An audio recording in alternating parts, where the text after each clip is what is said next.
Magandang buhay mga buddies!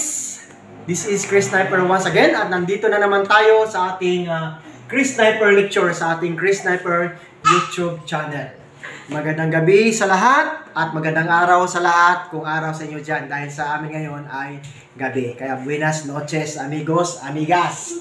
Okay, napaka ganda buddies ng resulta ng ating lectures dahil marami akong mga komento sa page saka sa personal Facebook account ko na mga positibo, no?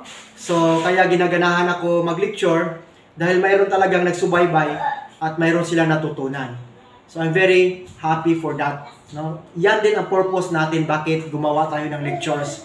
Naglaan tayo ng time para makatulong sa kapwa ng mga explorer kahit sa YouTube lang, kahit sa Facebook lang, sa social media. Dahil ang iba hindi ko ma-meet personally. Kaya I'm so very thankful. Maraming salamat. Arigato gozaimasu. Okay. So ngayon buddies, patuloy tayo sa part 5. Now, remember nyo ang part 1, part 2, part 3, and part 4. Hopefully may natutunan kayo dyan. No? Pinaka-basic yan. Mga basic muna ang pag-aralan natin dito sa Japanese Treasure Boreal Layout. Hanggang part 10 po ito. So nandito na tayo ngayon sa part 5. Pagkatapos itong basic, akyat na tayo ng secondary. Parang na-eskwela lang buddies ba, no? Kindergarten, primary, secondary, high school, college. Ano sunod, my queen? Masteral, then doctoral. Ganyan ang treasure hunting din buddies, no? Pero pag-aaral ng treasure hunting, lalo na sa Japanese treasures, ay walang katapusan. Walang eksperto dito, walang magaling dito dahil iba-iba ang Treasure Boreal Layout, iba-iba ang setup, iba-iba ang estilo ng pagbaon ng mga Japanese.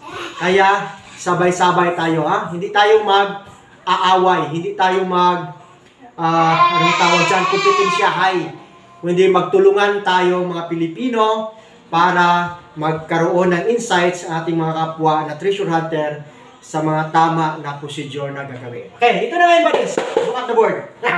Okay. Go first. Okay. So we will talking about 8 trigrams in 15 dimension, single compass decoding, double compass decoding, and triple compass decoding. Yan lang muna ang makakaya natin ngayon buddies.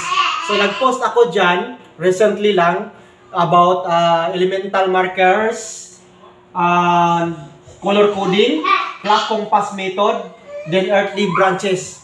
So, next lesson na natin yan talakayin. So, ngayon mag-focus tayo dito dahil ito ang pinaka-basic na dapat may alam ang mga explorers. Okay? Let us proceed. So, 8 trigrams in 15 dimension. Ibig sabihin, dito na babalik na naman tayo sa compass. Ayan. I-delete ko na ito mamaya. Ano yung north? Kita. South, Minami. East is Higashi. Then, west is Nishi. North is Hokuto. Southeast, Nanto. Southwest, Nansi. Northwest, Hokushi. Okay. So, ganito ba din sa? Ito ang tinatawag natin na 8 trigram sa Romaji, sa Kanji, sa Japanese. Okay, let us continue buddies. So, ngayon, gagawa tayo ng illustration. So, pag-usapan natin una ito, ang tinatawag na 8 trigrams in 15 dimension. Ano ang trigrams? No? Bakit mayroong 15 dimension? Okay, ngayon, gagawa tayo ng illustration dito. Ito siya, buddies. So, ito yung circular natin na figure na gagawin natin ngayon na compass. Okay. So, lagyan natin ng parallel lines. Yan.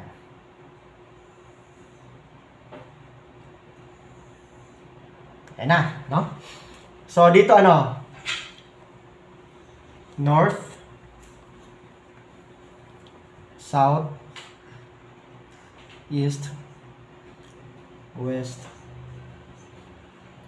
Dito ang Northeast. Dito ang Northwest. Dito ang Southeast. At dito ang Southwest. Okay. So ito ang tinatawag natin na 1, 2, 3, 4, 5, 6, 7, 8. 8 CD. Okay, dito muna sa baba. 8 CD. Ano yung CD? Hindi yung deskit na ano yan. Compass. Direksyon. Okay? Sa Binisaya pa bay, mauni siya ang 8 ka compass direksyon. Mauni pinaka-basic. Ayaw sa mo dito sa unahan kay kung di mo kay baluan ni maglibog mo. So kinahanglan may knowledge tayo nito sa 8 CD or 8 compass direksyon. Ano 8 compass direksyon? North, northeast, east, southeast, south, southwest, west, then northwest. Ba? So ito ang tinatawag na direksyon. Norte, north, northeast, east, southeast, south, southwest, west, northwest. Okay. Ano ang trigram? Ang trigram is the numeric conversion of the compass direction. Ang north is equivalent to 1. Northeast is 8. East is 3. Southeast is 4. South is 9. Southwest is 2. West is 7. The northwest is 6. Yan tinatawag natin na code 1, code 8, code 3, code 4, code 9, code 2, code 7, code 6. Yan ang trigram. So ito ang tinatawag na trigrams. 8 trigrams. 8. Bakit 8 hindi siyam? May 9 man. Dahil ganito siya badis. Dito sa gitna, ito ang tinatawag natin na code 5 or code balancer code. Ang east is 3. Ang west is 7. South 9. North 1. Ito 8. Diba? Northwest is 6. Ito 2, 4. Okay. Ilipat natin dyan sa mga blocks para mas madali intindihan. Okay. North 1. South 9. East is 3. West is 7. Northeast is 8. Northwest is 6. Southeast is 4. Then southwest is 2. Okay? Understood, buddies? Delete na natin to, no? Diyan na siya eh. Yan ang tinatawag natin na 8 trigrams. Numeric siya. Okay. So ngayon, bakit may 15 dimension?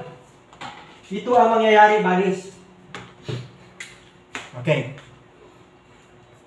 Ganito siya. Tingnan natin. Yan.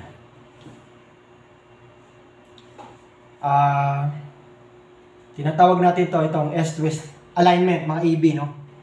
Ano yung EB? Alignment and bearing. So, let's talk about alignment lang.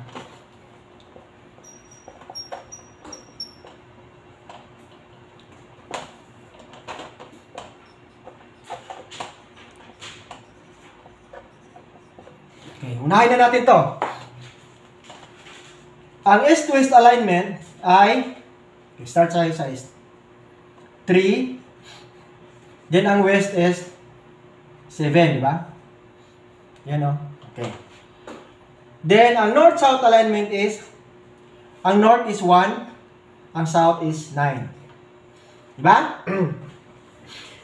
Ito naman ang alignment. Anong ibig sabihin ng alignment? Nakalinya, no? Okay. North is ang southwest. Ano? 2 and 8.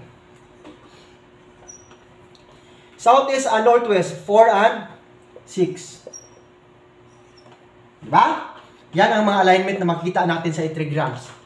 Okay. Ganito siya, buddies. So, east and west. South. No. North and south. Southwest and northeast. Then southeast and ano ang 6? Northwest. Northwest. Okay.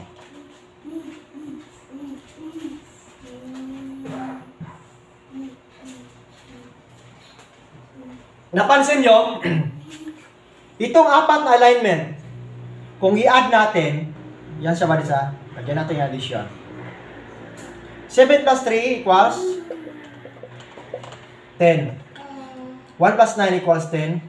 2 plus 8 equals 10. 4 plus 6 equals 10. Okay. So, 10, 10, 10, 10. Apat na 10. Apat na alignment na is equals to 10 lahat. Magkaroon lang tayo ng 15 dimension kung i-add natin ang 5. Okay. Plus 5 to centering or lock or separator.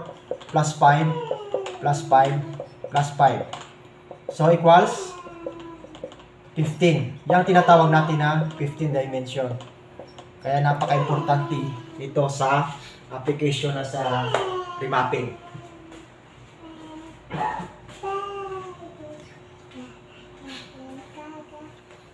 Okay, gets na? Dandaanin lang natin, no? Para mas maintindihan. Okay. So ngayon, ito na tinatawag natin alignment. Okay. Or pattern sa alignment. Okay? Yan, ito siya balis. Una is 3, 5, 7. Ito 1, 5, 9. Ito 2, 5, 8, then 4, 5, 6. Okay? Tinatawag natin ito na pattern.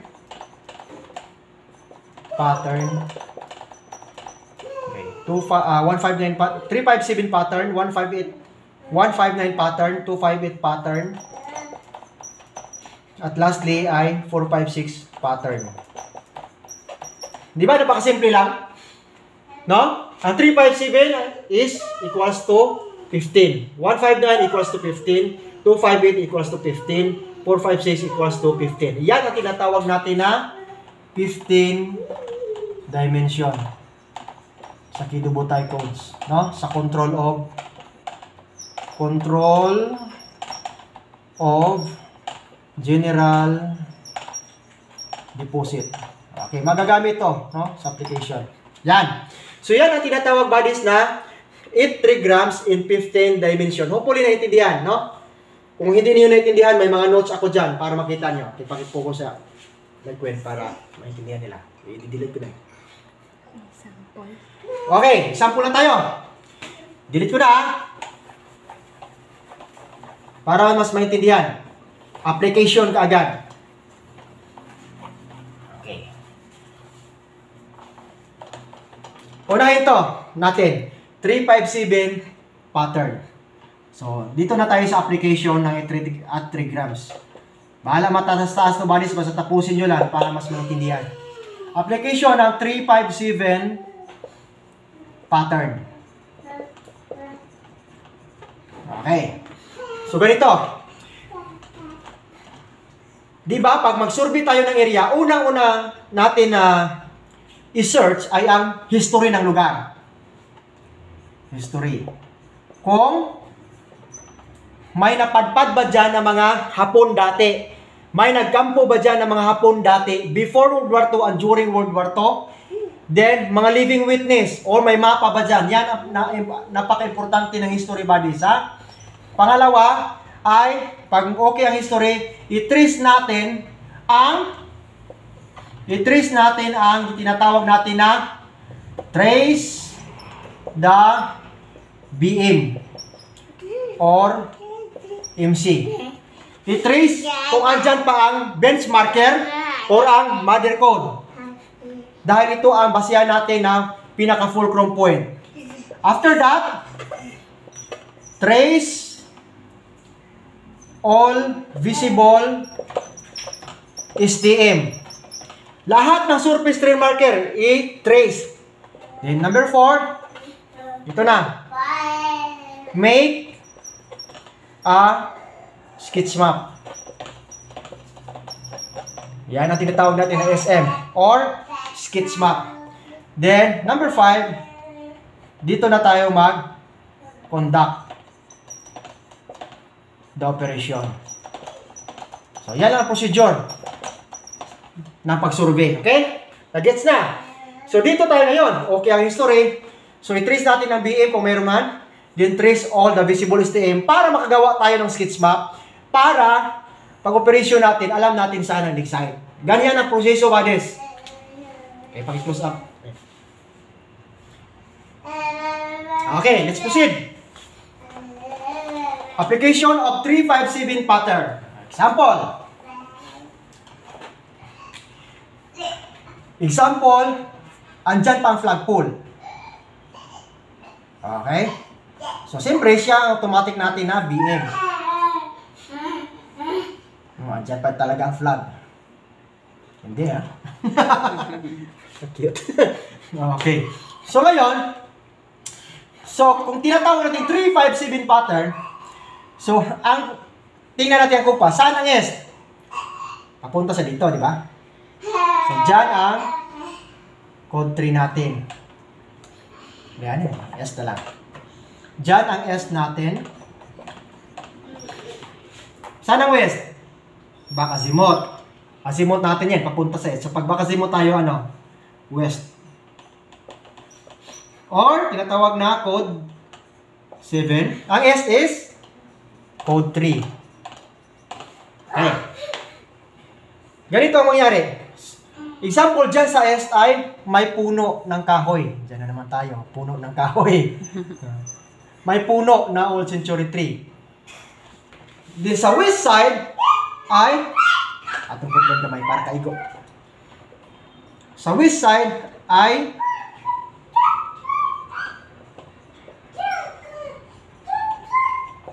andyan ang bato na hugis metal element. Okay. Itong tinatawag natin na big boulder marker or BBM. Hindi talaga siya magalaw. So that is the application of 357 pattern. Ibig sabihin, galing sa yung BM na tinatawag siya natin na code 5 or centering. Okay? Code 5, center, pang centering, pang separator, or pang block. Okay? Okay. So, ibig sabihin, ang pattern muna ngayon ay ito na. 357 pattern. Saan mo kinuha? Code 3, code 5, at code 7. So, magsimula tayo sa smallest numeral na 3. 3, 5, 7. So, likwa out mo po kayo, bahay mo yung 753, di ba? So, 357. 3, 5, 7 pattern. Gets, buddies? Okay. Tapakan mo na. Bansay! So, hopefully, naintindihan nyo. Yan ang application of 357 pattern. Okay. Isa lang yan. Example na. So, pag andyan na, dyan na natin hagilapin saan ang dig site. Pero, hindi muna natin pag-usapan niya ngayon. Pinag-usapan pa natin ang trigrams at ang mga pattern. So, ang pag-trace ng mga dig site, malayo-layo pa tayo. No? Malayo pa na topic yan. Okay, delete ko na. Okay. Application of 159 pattern. Okay, siyempre, 159 tayo. 159. Ano tong 159? North,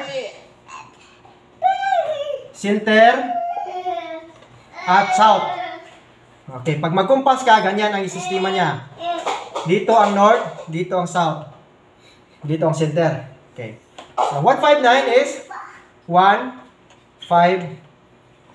Diba? Align na siya. Oh. Okay. Delete. So, ganito. Gagawa tayo ng marker. Example.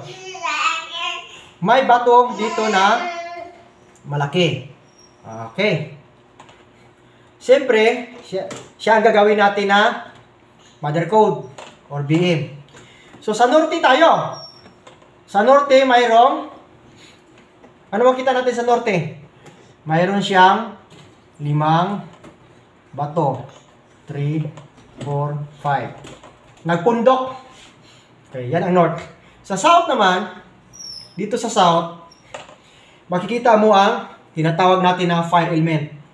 Bato siya na may ukit na triangle. Taran! Okay. Pero next time na natin pag-usapan yan. An example yan. So, ibig sabihin, ito ang code 1 mo, ito ang code 5 mo, ito ang code 9 mo. Okay? So, resulta is 159 pattern. Okay? Di ba? 159. Diyan mo apply ang alignment. 1, 2, okay. 159. Di ba? Align? Okay. So, nagtumpok na bato, 5 bato. Mother code na big boulder marker. Then, another big boulder na may triangle. In application ng 159 pattern. Diyan ka na maghagilap ng dig site. Huwag ka nang lalayo. Okay. So, yan ang pangalawa, no? Dahil 4 to di ba? Okay, patuloy tayo. Ayaw mo kaburing. Hangtod mahumani. Ay, di kinukunin humano, di mo kasabot. Okay. So, sa to yung una, 357 pattern. Kadua, 159. Ikatulo, 258 tayo. 258. Then, last is 456. Okay. Tapos na to. Tapos na yan. 258. Ganyan lang siya. Diretso ba rin? Okay. Code 2. Code 5. Code 8. Ibig sabihin, sa southwest may marker. May marker sa gitna at may marker sa northeast. Nag-align siya. So, 258 pattern. Okay. Understood? Diretso na tayo. 456. Dito ang 456. Ano dito? Code 4 or southeast. Dito, ano? 6. 6. Right? Or northwest. Ito yung tatawag natin na 4, 5, 6 pattern. You know? Okay? Understood? Northwest. Northwest. Ay, sorry. Oh, northwest. Sorry ah. Okay. This is northwest na compass direction. Okay. So, yan ang tinatawag na 4, 5, 6 at 2, 5, 8. Okay, paki-focus na.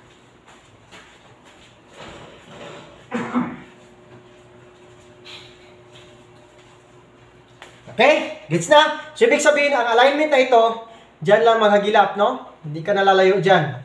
Dahil lock point at lock point. Or either, continuing siya dito. Or continuing din siya doon. Or continuing din doon ang load. Or doon ang load. Lalabas siya ang load. Step out tayo. Or step in, papasok ang load. Okay? So, dyan na natin i-apply. May trigger ako diyan, yung swastika code. Makikita nyo dyan. Okay. Gets na? Delete natin balis. So, yan ang tinatawag natin na 8 trigrams or 8 bearings or 8 compass direction, I mean, in 15 dimension. Equals 15 to siya lahat. Ilang pattern? 4 patterns. Okay, may 4 na patterns. 3, 5, 7, ulitin ko. 1, 5, 9. 258. 2, 5, 8. 456. At 4, 5, 6. Okay? Remember, 5 is always the center. 56.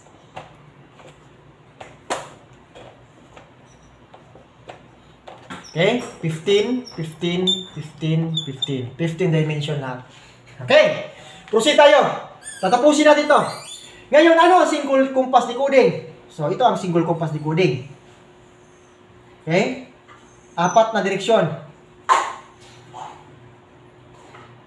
Ito ang tinatawag na 4 major trigrams. North, East,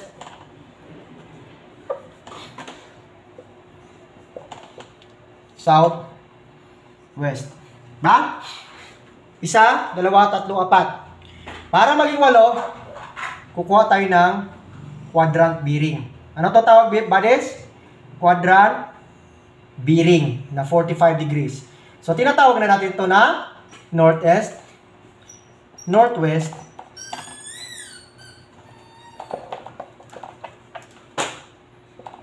Southeast, Southwest, saka Northwest. Ilan na? Sa 2, 3, 4, 5, 6, 7, 8. Yan ang tinatawag natin na single compass decoding.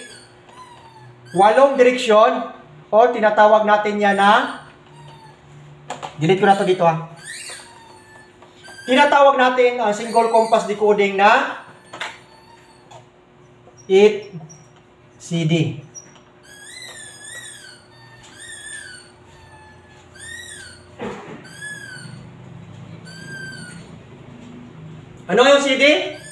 8 compass direction. Okay? Yan o.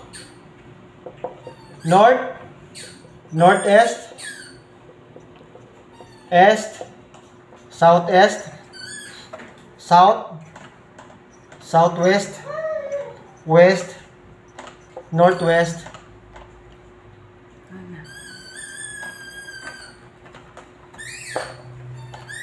west, then last northwest. 8. 1, 2, 3, 4, 5, 6, 7, 8. Yan ang single compass. 8 lang na direksyon. Kaya ito ang pinaka-primary. Pagdating mo sa field, sample, pagdating mo sa area, may bundok dyan. Okay. May puno dyan. May creek dyan. Nakita ka na dyan ng malaking bato. Pwede mo gagawing marker. So, alam mo na. Anong gagawin mo dyan sa site? So, gagawa ka ng 80 grams yan. Ba? So, alam mo na. 26. Alam mo na saan ang north? Diyan. South, east, west. Diba? Apply mo agad. Northeast. Dito. Southwest. Ito. Southeast. Dito. Northwest. Gets? Okay. Bilisan natin. Okay. So, ma-apply mo siya dyan mismo sa site. Okay. Gets na. Proceed tayo, buddies. Ngayon, double compass. Ito nang natatawa ko sa iba. Ano yung double compass, sir? 2 compass? Pambira, hindi. Double compass decoding means 16 compass direction. 8 plus 8 equals 16. Dodoblehin mo. Okay? Kaya, pag hindi mo alam ang 8 compass direction, malilito ka na sa double compass. Mayroong mga treasure ball layout na gumagamit ng 16 compass directions or double compass. Ano yon? Dito na tayo sa illustration. Alam mo itong 45 degrees? Hihiwain mo pa yan ang 45. From north to northeast, hiwain mo pa yan ang pizza pie na yan. Hiwain mo din dito. Ba? Ang tawag niyan is north, northeast. Dito. East, northeast. Gets? Dito tayo. Hiwain mo yan. Hiwain mo yan. Okay. East, southeast, south, southeast. Di muna natin lagyan ng mga degrees ha, para di kayong maguluhan. Mga direksyon muna. Dito. South, southwest, west, southwest. Dito. West, northwest, saka dito, north, northwest. Okay, bilangin natin. Isa, from north ha, dito tayo mag-start. Isa, 2, 3, 4, 5, 6, 7, 8, 9, 10, 11, 12, 13, 14, 15, 16. Ilan? 16 compass direction. Okay? So, ibig sabihin, this is size, buddies. This is size ang tandaan mo. Ibig sabihin, pag may quadrant ka na sa remapping, pag ganito ang rini-remap mo, in quadrant lang. Okay? Ngayon, may kahoy dyan sa northeast. Titira ka. May bato dito sa north-northeast, tirahin mo pa. May bato din dito sa east-northeast, i-align mo pa. Okay? Tapos gagawa ka pa ng alignment dyan. Gagawa ka pa ng alignment dyan. Gagawa ka pa ng alignment dyan. Di ba magulo? Okay. Kaya i-master ang compass direction ng single compass. Kaya huwag kayong magmadali dito sa double compass. Unahin ang basic. Maraming kumukopya eh. Hindi nyo alam naglisod gani mo sa 8 compass direction, ngadto na nung kamo sa 16 compass direction or double compass. Samot na ang triple compass, itong tinatawag natin na 32 compass direction. Okay? Ibig sabihin yan, 32. So mag-add ka naman ng another 16. No? Okay. Ito, alam mo yan, nahiwa yan? Hiwain mo pa yan. Oh, hiwain mo yan. Hiwain mo yan. Ano? Oh. Ito ang tinatawag natin na triple compass, buddies. Dili kay tulo ka mo kompas. Ayaw mo pagkuan. Paghimog libog. Mao ni ang maura niya pangalan triple compass pero dili tulo ka bukas. Triple compass ni kuning Minster dito 3 grams. Bilangin natin. Kulang isa. From north. Saan? Kana san kana. 1, 2, 3, 4, 5, 6, 7, 8, 9, 10, 11, 12, 13, 14, 15, 16, 17, 18, 19, 20, 21, 22, 23, 24, 25, 26, 27, 28, 29, 30, 31, 32. O, last. Di ba? 32? Tama ko sa'yo. Tama, di ba? Okay. Joke lang ba? Sakto ko. Sakto ang aton leksyon sa triple compass decoding. So, yan siya. Okay, pag-focus mo na.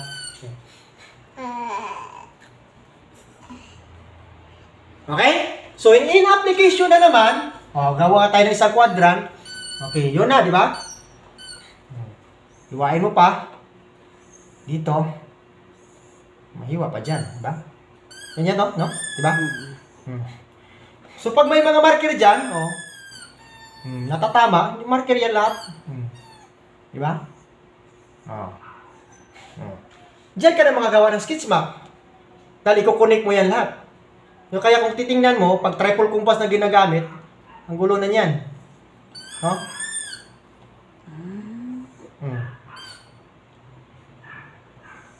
Diba? Ganyan ang resulta, buddies, ng triple compass. Di makutaw yung utok, anak! Kaya, dahan-dahan lang tayo. I-master ang single compass, tapos isunod mo ang double compass, lastly ang triple compass. Mayroon pa mayroon pang tinatawag na 64 mils. Okay? So, may 5 point something ang buong 360 degrees. Okay? So, yan, buddies, ang topic natin ngayon. Kaya hindi natin kayang isingit ang heavenly steam markers, saka ang elemental markers and color coding. Sa susunod ngayon natin pag-usapan saka yung compass method at earthly branches. So hopefully may natutunan kayo at maraming salamat sa panonood ng YouTube channel natin sa lessons natin ngayon na pinag-usapan. Thank you very much, buddies. God bless you all.